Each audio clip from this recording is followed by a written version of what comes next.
bagong kwento. Ano yun? Halina't pakinggan ninyo ako. Agaw eksena ang mga look-alike ni Manny Pacquiao at Coach Freddie Roach sa lahat ng pinuntahan ng People's Champ noong weekend. Ating kilalanin sina Manny Pacquiao at Coach Freddie Root. Sa mga kwento ni Mark Logan.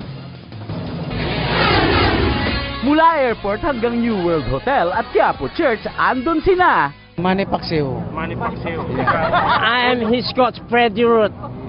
Hindi ata nakapagpa-root canal itong si Coach Freddie Root. You know, if I know, now I know. Hindi naman sa siya ay bulol, grammar niya lang ang nagrarambol.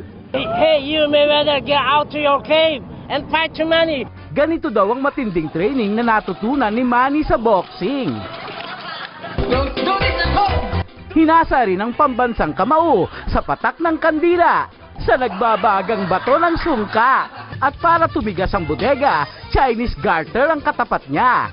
At dahil alam nilang babiyahe ito sa buong mundo, pinaghandaan din ang kontrabiyahilo. At mula nga noon, naging puspusan na ang training nitong si Manny Pacquiao. Bukod kay Coach Freddie, dumating din si Buboy. Pipoy Fernandez po. Pipoy Fernandez? Buhay ka pa? Nagkasugat-sugat ang pambansang kamao. Paano ba naman kasi ang kanyang speedball? Yikes! May spikes! Nga pala, kanina nyo pa naririnig yung musical scoring. Gusto nyo bang makilala kung sinong nagsing?